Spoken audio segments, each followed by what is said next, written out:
कुछ महीने पहले की ही बात है जब बांग्लादेश की अंतरिम सरकार के प्रमुख मोहम्मद यूनिस ने एक टिप्पणी की थी।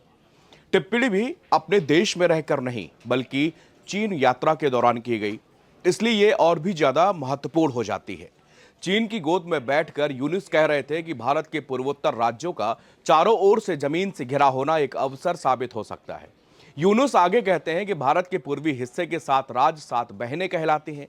वो चारों ओर से जमीन से घिरे हुए क्षेत्र हैं। इनके पास समुद्र तक पहुंचने का कोई रास्ता नहीं है। बांग्लादेश को एक क्षेत्र में महासागर का एकमात्र संरक्षक बताते हुए यूनुस ने कहा कि यह एक बड़ा अवसर साबित हो सकता है और चीनी अर्थव्यवस्था का विस्तार भी हो सकता है। नमस्कार, मैं विनीत त्रिपाठी, आप देख रहे हैं नवभारत टाइम्स। ये रिपोर्ट तैयार की है हमारे वरिष्ठ सहयोगी दिनेश मिश्रा ने। भारत पाकिस्तान जंग के बाद से देश के पूर्वी सीमाओं की सुरक्षा को देखते हुए भारत ने एक बड़ा कदम उठाया। उसने अपने सबसे आधुनिक टेक्नोलॉजी यानी कि S-400 ट्रायम्फ मिसाइल सिस्टम और राफेल जैसे फाइटर्स को सिलीगुड़ी कॉरिडोर में तैनात किया है। यह कॉरिडोर वेस्ट बंगाल में है, जो भारत के लिए बेहद महत्वपूर्ण है। सिलीगुड़ी कॉरिडोर एक पतला सा रास्ता है। यह सिर्फ 20 से 22 किलोमीटर का चौड़ा है, जिसे आप चिकन नेक भी कहते हैं। यह भारत के मुख्य भूभाग का उत्तर पूर्वी राज्यों से जोड़ता है। उत्तर पूर्वी राज्य प्राकृतिक संसाधनों से भरे हुए हैं। ऐसे में यह कॉरिडोर भारत के लिए बेहद जरूरी है।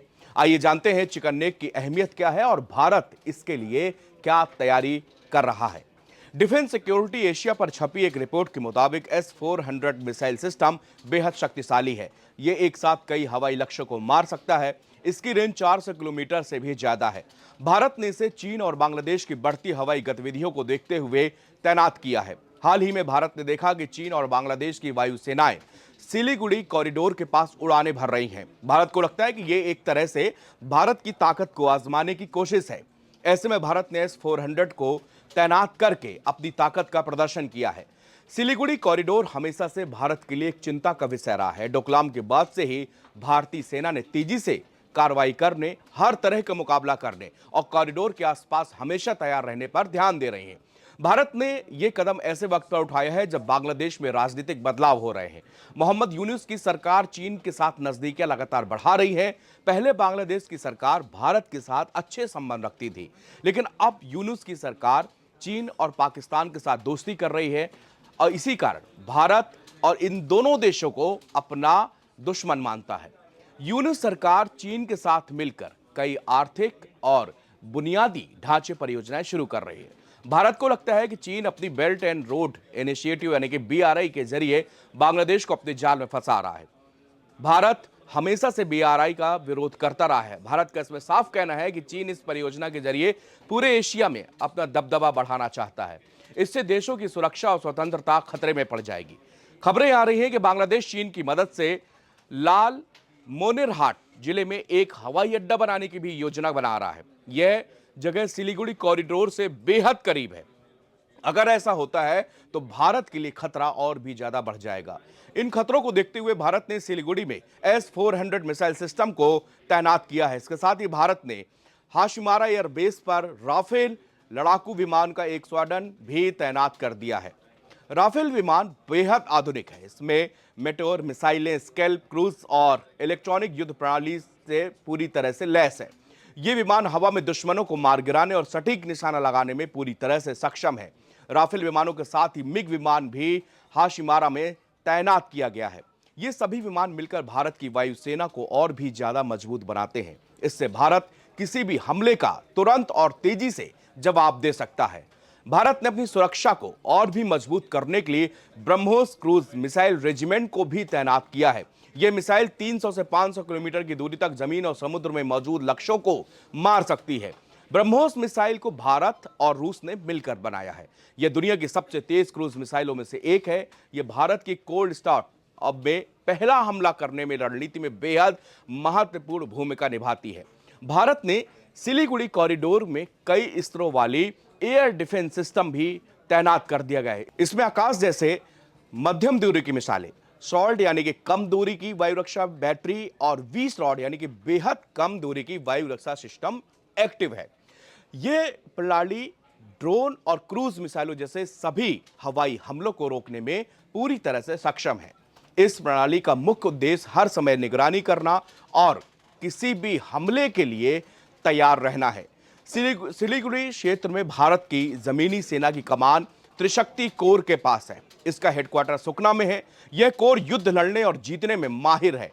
इस कोर के पास T-90 भीष्म टैंक, आधुनिक पैदल सेना और तोपखाने हैं। यह कोर हमेशा युद्धाभ्यास करती रहती है। इसमें सीमा पार से होने वाले हमलों से निपटने का भी अभ्यास इसमें शामिल है। चीन की बढ़ती सैन्य ताकत को देखते हुए भारत ने ब्रह्मास्त्र कोर भी बनाई है। यह भारत की पहली माउंटेन स्ट्राइक कोर है। इसका हेडक्वार्टर पश्चिम बंगाल के पानागढ़ में है। इस कोर का काम तेजी से हमला करना और दुश्मन को पीछे ढकेलना है। यह चीन के साथ लगी वास्तविक नियंत्रण रेखा यानी कि LAC पर तैनात है। ब्रह्मास्त्र कोर में 2 पैदल सेना डिवीजन, बख्तारबंद ब्रिगेड और हवाई रक्षा इकाइयां हैं। यह भारत की पूर्वी सीमा पर सुरक्षा के लिए एक बेहद महत्वपूर्ण है।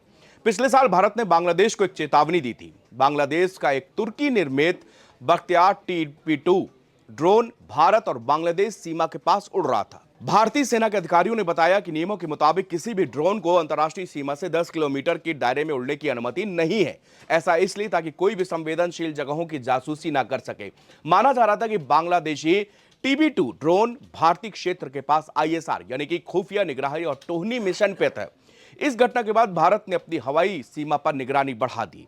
एक बांग्लादेशी ड्रोन जिसका ट्रांसजेंडर ID TB2R1071 था, मेघालय, त्रिपुरा और मिजोरम के संवेदनशील क्षेत्रों के पास भी देखा गया था।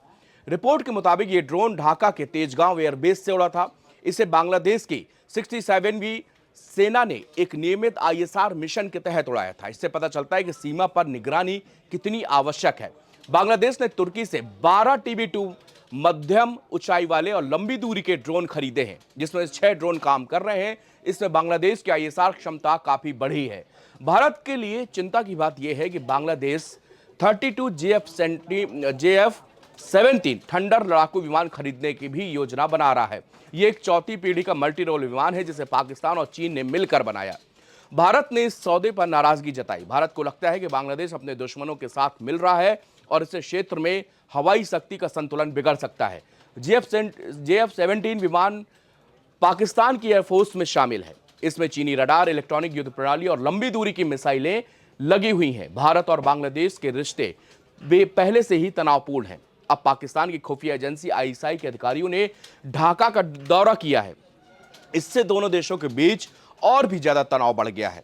ISI के मेजर जनरल शाहिद आमिर असफर के लीडरशिप में एक डेलीगेशन 4 दिनों तक ढाका में रहा। भारत को यह दौरा बिल्कुल भी पसंद नहीं आया। भारत को लगता है कि पाकिस्तान भारत के खिलाफ यह साजिश रच रहा है।